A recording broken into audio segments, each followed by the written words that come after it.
After the real daughter was brought home, everyone hated me. My brother told me to keep my distance. Dad wanted me to give my boyfriend to my sister. Mom just looked at me with disgust and kicked me out of the house. I got hit by a car and died on the street. Then I opened my eyes and found myself back on the day the real daughter returned home. She had a little monologue above her head. Big sis pretends to welcome me, but will bully me at school. Mom and Dad will side with her. Should I just leave now? Wow, turns out she has a cheat code. But she doesn't know using cheats too much causes bugs. I stood at the door to welcome the real deal. Molly, welcome home. We'll be more than just classmates now. Molly, looking shy, hid behind her foster mom. A screen popped up above her head again. Big sis pretends to welcome, but will bully me at school. Mom and Dad will side with her. Should I just leave now? I noticed the family's eyes turned odd. The screen continued to change. I need to hide the burn on my hand. I must not let Mom and Dad know Big Sis got someone to burn me. I can't make things difficult for them. Molly kept tugging at her sleeves but couldn't hide the burn on her wrist. Looking at the injury, the foster family's confusion turned to anger. My brother Jack Green spoke first. Lily Green, you were adopted because Mom and Dad miss Molly too much. Know your place. Keep your distance from Molly at home and at school. Molly is my real sister. She suffered so much outside. And I won't let anyone hurt her again, not even you. The foster parents nodded in agreement. Someone was holding onto Molly's hands, giving her enough confidence to leave me hanging like an outsider with their hands in the air. So that's her cheat code. No wonder in my past life, despite doing nothing but trying to be the best sister, my family started hating me, ending in my tragic death. My eyes stung. 20 years of companionship meant less than her inner thoughts. I managed to smile. Molly, I have some burn ointment in my room. I'll get it for you later. The kettle exploded that day, and we were both nearby. Anyone would call us two of a kind. I rolled up my sleeve, showing a more horrifying burn. Molly awkwardly nodded. Foster parents' faces changed slightly, but their eyes still filled with concern for Molly's wound, not even sparing me a single glance. I looked up at Jack. Brother, I've always known my place, and I'll remember your words. Since there's nothing else, I'll head upstairs now. Once I understood my place in this house, I wouldn't do anything dumb to embarrass myself. Come dinner, I sat at the corner of the table. Molly's monologue hung above her head. Oh my God, I can eat without doing chores or taking beatings or tending to younger brothers. I've never seen this much food in my life. Wait, sis always says she's the Green's little princess.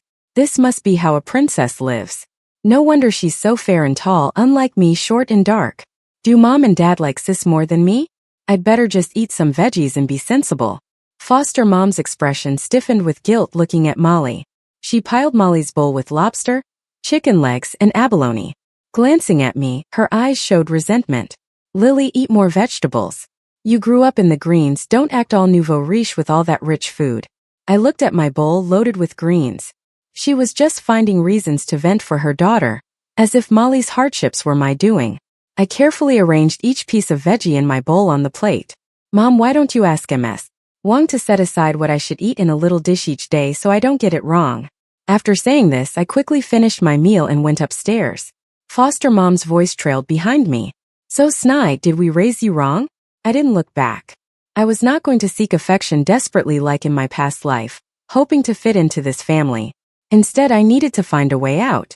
I'll keep selling my bags at the seafood market until I save enough for a down payment. My boyfriend, Frank, came to pick me up for his birthday party. I snuck downstairs, avoiding running into the family, but ended up bumping into Frank. He patted my head, smiling indulgently. What a little scatterbrain. Maybe it was the Smiths' influence, but the family watched with affection, and the mood was pretty good. Molly, this is your sister's boyfriend, Frank. Molly shyly lowered her head. Nice to meet you, Senior. Heard so much about you. Another inner monologue appeared. My crush is Sis's boyfriend. Whimper. I want to cry. But princes are meant for princesses. I don't deserve him. I'm still happy for Sis.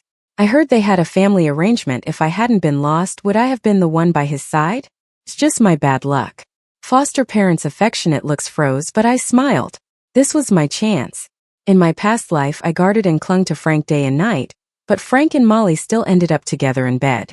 At my engagement party, Frank publicly called it off, making me the laughingstock of the city. Such a lousy partner. This time I'll figure out how to make him more valuable. Just when you need something, an opportunity presents itself. Molly's monologue popped up. I bet Senior's birthday party is grand and fun.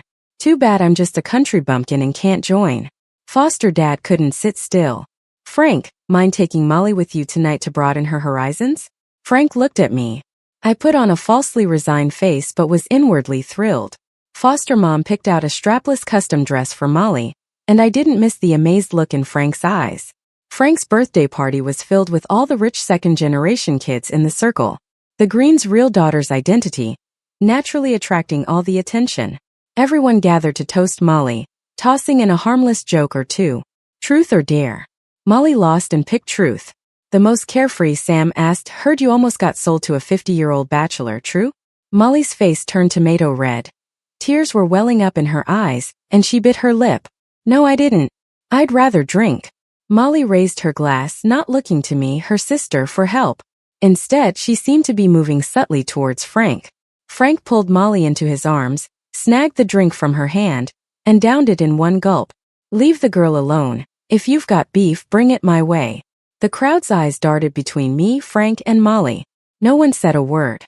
After a moment, someone broke the silence. "Guys have always been protective of their sisters-in-law. People need to understand that." Laughter erupted. I laughed too, because Molly's screen lit up again. The senior is way more boyfriend material than I thought. OMG, is this what it feels like to be protected? So jealous of my sister. Alright, she's more into him now. No one seemed to notice. Only our family could see her inner monologue. With Frank having her back, Molly got livelier, blending into the games. Folks kind of indulged her on purpose, and she threw more tender looks Frank's way. The party didn't break up till the wee hours. Frank held me close, his voice raspy. "Lily, you wanna come spend the night with me?" His chiseled face had a tipsy charm that was hard to resist. In my past life, it was this version of him that left me mesmerized, led me to him, only for him to dump me coldly. Not this lifetime. "Frank, we agreed only if we're engaged. You promised you'd respect that." Frank pouted. "I'm 24. Are you really okay with making me live like a monk?" My face grew warm. Turning away, I caught Molly's longing gaze. "Come on, Molly's right here. She's not an outsider." I excused myself to the restroom. Coming out, I found Molly sprawled limply in Frank's arms. "Seems like sis has been spoiled." Molly mouthed silently to me. "Has this great senior for a boyfriend and still wants to play the field. If it were me, I wouldn't leave him alone on his birthday." "Oh, sorry, I shouldn't have said anything." Her covering her mouth with wide eyes tickled Frank into a smile. Seeing me, Frank stood up quickly to explain. Molly tripped, just helping her up. I knelt next to Molly to check her leg. "Swollen, Frank. Can you carry her to the car?" Frank hesitated for a second, then scooped her up while Molly clung to Frank's neck bashfully. Afterwards, Frank started coming over more frequently to the Greens, supposedly to see me, though he spent most of it tutoring Molly. Jack demanded I prep late-night snacks for the two of them daily, urging me to experience life and help my sister improve too. "My pleasure, brother. I do the work, you pay up $500 a night. Sound good?" Jack begrudgingly wired me 15 grand. That day, when adoptive parents came home, Molly's screen flickered again. Feeling so stuck. My lover's so near, yet he's my sister's guy, and she's always hanging around with other dudes. Whatever, bad luck for me, didn't snag the senior. Might as well never marry, stick with my parents and make up for those lost years. Her foster parents exchanged a knowing glance. Later that night, my adoptive dad called me into his study. "Lily, we've raised you for over 20 years. We haven't shortchanged you. Never demanded repayment, but for your sister, could you let Frank go?" My eyes teared up, speechless. "Dad, I'm adopted." "Whatever you've given me, I'll return it. But Frank, he's a person, not something I own." My adoptive father interrupted, his demeanor turning cold. "Truth is, Frank's with you only because you're considered our daughter. Now that our real daughter's back, letting Molly have the engagement makes sense. We've already discussed it, break it off with Frank willingly, and we'll give you $1 million as compensation plus your dowry. We've always treated you like our own. Molly's the reason you lived well. Now asked to give a little for her, and you're unwilling?" I chuckled humorlessly. "You all planned this, now you're just giving me the heads up. Fine, a fair price." "Dad, say no more. Rest easy, I'll break up with Frank." Tears fell as I spoke. He feigned comforting me, patting my shoulder. Didn't mean to wrong you, money will be in your account soon. Last life my love for Frank was deep. When Dad approached me back then I didn't budge. Dad slapped me a few times, accused me of cutting the hand that fed me. Now here he was pretending to be the devoted father. Once the $1 million hit my account, I immediately went house hunting in City B. Only in this life Frank wouldn't agree to switch engagements, staying in our apartment complex persistently. When I signed the purchase agreement and got back, it was his third day waiting downstairs. My adoptive father, ever the businessman, saw Frank's loyalty to me. He's realized I still have value, so he softened up again, greeting me warmly when I got back. But Molly broke her silence. The next morning when Dad left early, she made her case.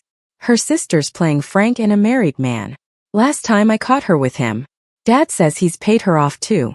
I'm a sinner suspecting Dad and Sis. Can't let Mom know this, she'll worry. My adoptive mom approached, wordlessly striking me across the face. I don't have a shameless daughter like you. Get out and never come back. A worthless brat like you will always be worthless, my foster mother yelled. In my past life my foster mom hit me till I was dizzy and I stumbled into the street, only to get hit by a car and die. But this time, before I could even leave, my foster mother fainted first. It's an old issue. Jack skillfully carried her to the bedroom to wait for the family doctor. Now it was just me and Molly in the living room. She stepped closer, eyes filled with malice. You've been freeloading in my house for over 20 years, living off our money, and now you're trying to steal my fiancé, you low-life imposter. I want to see what you'll do after being kicked out without your heiress title. Oh, and be careful when you step outside, okay? I heard bad people often get hit by cars, Molly sneered. In my past life, after the accident, my soul floated in the air. I saw a woman paying a driver to run, but I couldn't make out her face. Now that woman's face matches with the Molly in front of me. So it was Molly who orchestrated that car accident too. Remembering the pain from my previous life made me tremble. I couldn't bear it for another second. As Molly gloated, I slapped her across the face twice. What's wrong, trash can? I snappte her. Molly, shocked and furious, lunged at me. How dare you hit me, you little brat? Easily avoiding her, I slapped her again. I hit you because I can. There's no special occasion needed. Just then Jack came out of the room. Lily, what are you doing? But his words stopped as Molly's phone displayed her internal thoughts. As long as I play weak, dumb Jack will defend me. It'd be perfect if they fought each other to death, so all of the Green's wealth would be mine alone. The inner monologue turned back to what everyone else could see. It's all my fault. Oh brother, please don't hurt sister because of this. Jack looked shocked. My mind raced and I blurted out, I hit you because I can, no special occasion needed, alright? Molly's inner thoughts surfaced again. Why isn't this idiot hitting her yet? Can't even fight one girl? Pathetic. So, it seems there's a glitch with this internal monologue thing. Now I'm interested. Molly kept looking to Jack to defend her. He hesitated for a while. You two stop it. Don't make a scene for the doctor, he finally said. Molly was stunned, frozen in disbelief as Jack refused to side with her. This must be the first time since she entered this family that she wasn't doted on. I chuckled coldly, just wait for what's coming to you. Mother soon regained consciousness. Molly sat by her bed, purposely showing off her swollen face, shedding tears like falling pearls. Oh, with Mom not feeling well, I better not mention my face got swollen from sister's slap. I don't want Mom getting upset. Seeing Molly's face, my foster mother was about to explode, but I interrupted with a whisper. I hit you because I can, no special occasion needed. Her internal monologue instantly flipped. What, is this old hag blind too from fainting? Can't she see my face is swollen? She should be standing up for me. Kicking out that witch Lily. Mother coughed weakly, getting more breathless. I seized the opportunity. Mother, I know you're upset, and it's my fault you're mad. I'm sorry. Please let me rub your heart like I did when I was a kid. You used to say it eased your pains, and that Lily should stay by your side for life. My eyes glimmered with tears ready to fall. It's my fault, Mom, for not keeping my promise to be with you forever. If tomorrow you're still mad, I swear you won't see me again. I quietly repeated the trigger phrase and predictably, the internal monologue lit up. Did Lily suddenly get smart and learn from me? This old lady seems to be soft-hearted now? She must be some saint. I even tried to frame Lily with having an affair with her husband, but she still didn't flinch. Meanwhile, Molly cutely said, Mom, can I help massage you too? I feel so guilty, 20 years and I never took care of you. She then began to cry again. My foster mom's expression twisted for a second, then returned to normal. Let your sister do it.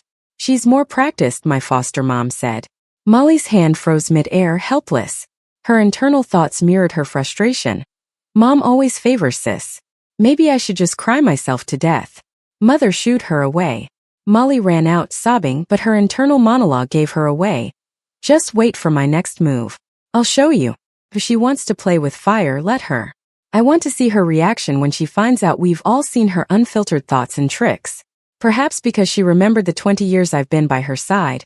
Or maybe she doubted Molly's recent inner thoughts. My foster mom didn't actually make me leave. Molly was furious and didn't come downstairs for days.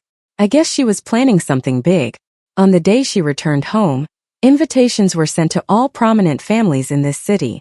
A special dinner party was planned to announce Molly as our family's daughter, and she would officially become Molly Green. Today was the day of the party. Dressed in a princess gown and adorned with jewelry worth millions, Molly looked innocent and lively. Even her internal monologue seemed charming.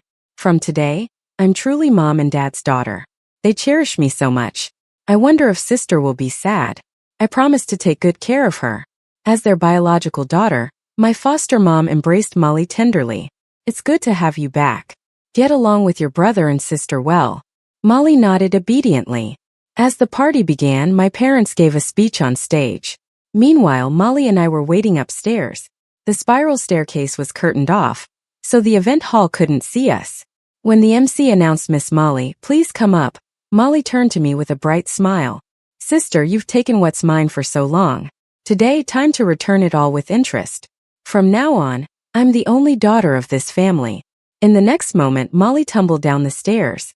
Everyone's eyes were fixed on her. She lay on the ground looking at me in pain. Sis, why did you push me? If you're unhappy with me coming back home, I'll just return to my foster parents' place. Even though I get hit a lot there, do chores every day, get frostbite in winter, and heat rashes in summer, at least I'm not singled out for no reason. These stairs are so high, do you want me dead? The crowd was in an uproar. Guests whispering to each other. Frank's parents shook their heads at me with disappointment. My foster parents looked furious, and Jack's expression was complicated. Great, everyone's here. I'd hit you whenever I want. No need to pick a day. My inner monologue surfaced. The surveillance was already off, and my phone was with the waiter. Even if I framed you, what could you do about it? Lily, you've hogged my spotlight for too long. Today I won't let you have another chance. After today, forget the Smiths and the Greens. There won't be a place for you in the whole of a city. My foster parents frowned, their eyes full of shock. Their gaze moved from Molly to me, silent for a long time. I knew they were making a choice. Molly, feeling ignored, quickly called out, Mom, I hurt all over. It hurts so much. My foster mom snapped back. Let's get her to the hospital first. Jack, take your sister to the hospital. Jack didn't move, only coldly summoned 2 waiters to carry Molly out. Molly at this point cried out, tears rolling down her innocent and pitiful face. Mom, I'm scared of strangers touching me. Brother, sis doesn't like me. Do you not like me because I grew up in the countryside? I know I'm not as smart and pretty as sister, but brother, I'm your real sister. Jack lost his patience completely. Molly, you really don't deserve it. Don't think I don't know what you've done. The atmosphere was awkward. The booths were sobbing quietly. I knew this home won't accept me. Mom, let me go back. Frank approached Molly, and she looked even weaker in his presence. Don't blame sister, it's all B. Frank ignored her, rushed up the stairs and held my hands tightly. Lily, don't be scared. I'm here. All because of that. Sorry, in a past life that Molly was the Greens princess, and I had to follow my family's plan. It was hard to forget. I almost got emotional. Just then, someone commented out loud, how can you raise children like this? There are so many people here, and they're openly bullying the sister. This child has already suffered so much outside. You should educate them better, especially that adopted one. Where's the family love? Exactly, their own child suffered with foster parents, while they pamper the foster child. And Frank, he's really got his head turned around. They treat this Lily like she's something special. Frank's parents declared on the spot, they wouldn't allow an evil foster daughter like me into their family. Under all the accusations, my foster dad finally made a decision. He looked at me sternly. Lily, we've treated you well. Even after your sister came back, we loved you the same. I even gave you $1 million hoping you'd feel secure. Didn't expect you to be so ungrateful. My foster mom, supporting Molly, didn't dare to look at me, just nodded in agreement. All right, Lily knows she was wrong. My foster dad insisted, come down and apologize to your sister, or you won't step into the greens again. Everyone nodded in agreement. I chuckled. Dad, I haven't done anything. Why should I apologize? Frustrated, he retorted. There were only you two on the stairs. If it wasn't you, then did she just roll herself down? There are cameras everywhere. She couldn't be that stupid. So Dad believes I'm that stupid? That I'd push her with cameras around? It's different for you. You have money, you could pay the staff to turn off the cameras. Disappointed, I closed my eyes. In the end, he chose to abandon me. A seasoned strategist for sure, pinning the bribery on me to shield his daughter. Right on cue. The hotel manager reported that the cameras in that area were indeed tampered with. People gossiped more, cementing the image of me, fake heiress who tried to harm the true green heiress. Some even suggested calling the police. Molly seemed to forget her pain at this moment. Dad, I believe my sister just got scared of losing your love and acted impulsively. We can't call the police, it would ruin her and impact the greens. Everyone praised Molly's maturity, making me look even more selfish. Molly looked at me smugly, eyes full of provocation. I gazed at her coldly, waited for the crowd's outrage to peak, then spoke calmly. Tired of the act? Well, it's my turn now. I knew the booths wouldn't let me off easily. Even though I had her bug, I was cautious, unsure who my foster parents would choose, her or me. Luckily, I had a backup plan. Under everyone's watchful eyes, I reached into the camellia on my dress, pulling out a small camera I'd hidden. I moved to the control panel, calmly connecting to Bluetooth. The booth stared at me, fear replacing their earlier challenge. I ignored their silent pleas. When you framed me, stole my boyfriend, and tried to kill me, did you have any mercy? I gave a slight smile, pressing play. The screen, previously showing Molly's strength and independence, flipped to her standing on the stairs, smiling at me. Sister, you've taken my things long enough. Today you'll pay back in full. From now on, the Green's daughter is only me. Then she threw herself down the stairs. A high-definition display, even more lifelike than the movies. Molly shook her head wildly. No, it's not like that. She wanted to argue, but nothing came out. She lay weakly on the ground, crying about how she couldn't stand the pain. In the end, the two waiters carried her to the car. The dinner party ended with a drama of real and fake heiresses. At the hospital, Molly underwent a full-body checkup and wasn't even hurt. Jack watched his adoptive parents with cold eyes. You know she's framing Lily, so why do you protect her? They stayed silent. Molly started crying again. Mom, Dad, I was just insecure. I was scared you wouldn't like me. I wanted some of your love.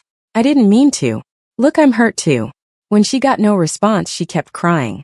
If I'm not welcome here, send me back to my old home. She acted like she was about to faint. I said coldly, no need to leave. I'll do it. That's when they finally turned to me. Lily, we were fooled by your sister. We're sorry. You'll still be our good daughter. Their words didn't mean anything to me anymore. I leaned in toward them. Actually, like you, I can read Molly. Oh, Molly's monologue. The moment you chose to cover for her, I stopped being your daughter. After that, I turned and left. My adoptive father shouted, we raised you for over 20 years. Does that little bit of grievance make you want to die? I didn't even blame you for causing this scene today, making the Greens look like a joke. And you're throwing a fit. I paused but kept walking. Furious, he yelled, if you leave, don't ever come back. My adoptive mother chimed in. Don't mind her, she doesn't have anyone. Nowhere else to go. Only Jack chased after me. Lily, I owe you an apology. If you ever need anything, reach out. I waved him off and hurriedly left the hospital hallway.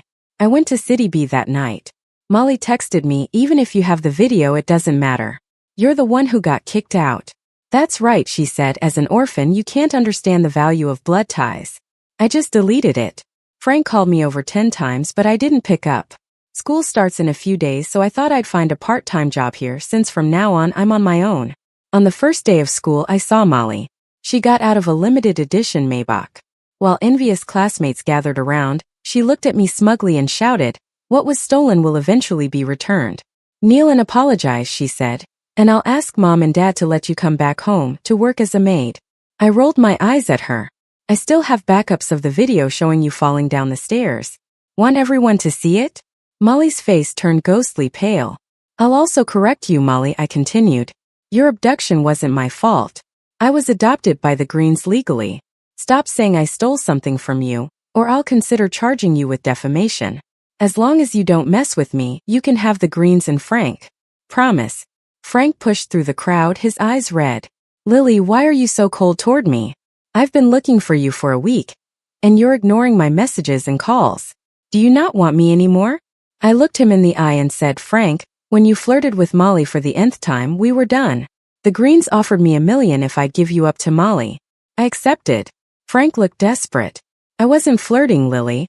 You never wanted to spend the night, and she was so forward. I wanted you to get jealous. I shrugged.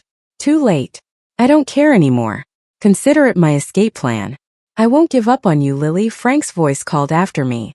I didn't look back. Meanwhile, Molly focused on flaunting her lifestyle, the bags, jewelry, a new villa from her parents. While her classmates isolated me, she was too busy to bother me. I started working on my social media account and gained quite a few followers. Near summer break, my adoptive parents showed up at school. Molly looked smug. They came straight to me. Lily, come home. If you need something from me, I'll fulfill my duty. But our relationship is over. They insisted, Lily, the Greens need you. The only way for us to get funding is if you marry into the Smiths. You love Frank and it'll help the family. I cut them off, sir. Frank and I broke up your idea, remember? So I can't help you. But you can, my adoptive father insisted. When I went to the orphanage, the fortune teller said you'd bring us luck. Look, once you joined the Greens, we thrived. When you left, we declined. So, adopting me was all about the fortune teller's prediction, huh? Even though I've seen through their true colors, my heart still couldn't escape the bittersweet ache. I shook off my adoptive father's hand, saying, sorry, I'm not going back. At the same time, a graceful middle-aged woman approached me, stared at me for a while, and suddenly burst into tears. Lily, it's been 20 years and I've finally found you. If it weren't for your video on the platform, I would have never known if I could ever meet you again in this lifetime. The elegant middle-aged man beside her got teary-eyed too. Lily, I'm your dad. I looked at them confused. Some people in the crowd recognized them as the richest couple in B City, the Booths. The woman showed me a picture of her when she was young, and she did look a lot like me. They brought a professional team to take our hair samples for a DNA test. A few days later, the report confirmed that I was indeed their daughter. Mom and Dad embraced me, overflowing with joy and tears. My adoptive parents quickly ran over to them, seeking credit for raising me. Dad shielded me, saying, but you also hurt her. After thinking for a while, he still agreed to fund the Greens with $50 million as the compensation for raising Lily for the past 20 years. From now on, Lily has nothing to do with you. While I was in my senior year, I became an intern at Dad's company, moving away from a city, the Greens, and Molly. A year later, one day, Molly suddenly showed up at the booths, tearfully begging me to take her in. Of course, I didn't agree. She suddenly pulled a knife to stab me, but my 2 bodyguards subdued her in an instant. She cursed at me viciously. You ruined me. Why do you get to turn around and become the richest daughter? I'm not satisfied. Even if I die, I'll drag you down with me. Jack and Frank arrived and saw Molly subdued, breathing a sigh of relief. Turns out Molly hadn't changed her ways. After I left, she used the same tactics on Jack, aiming to take over the Greens. Recently, she even secretly sold the Greens' core technology to a rival and framed Jack for it. She didn't know that the day I left the Greens, Jack wired $1 million into my account. Every day since, he would apologize to me. One day, feeling soft-hearted, I told Jack the password to activate Molly's inner monologue bug. With the password, Jack got Molly to confess in her inner monologue. Following this lead, my adoptive parents indeed found out it was Molly, and in anger, they kicked her out of the Greens. They also sued her for stealing trade secrets. Desperate, Molly turned to me, hoping I would take her in, but when I refused, she went down a drastic path. Now she faces an additional charge. While the police were transporting Molly to the station, she attempted to escape and was struck by oncoming traffic. In the hospital, she muttered, with my cheat codes, how could I lose? I whispered in her ear, because in this life, I can not only see your inner monologue but also flip it. Whatever you're thinking, your inner monologue reveals. You don't even know how dark it gets. She took her last breath, not at peace. Frank caught up with me. I should have known long ago that, like me, you awoke to memories of our past life one day. Otherwise, how could you be so resolute? I didn't respond. Oh, so his change in this life was because he remembered things from the past life one day. Lily, I regretted it. After you died in the last life, I realized how deeply I loved you. So this life, I want to make it up to you. Would you give me another chance? I shook my head. No. Perhaps, do you even know the despair of having your heart pulled out of your chest and then tossed decisively into the cold, harsh snow? Frank mumbled to himself. I should have known. How could you possibly forgive me? I should have known. Yeah, I definitely won't. The end.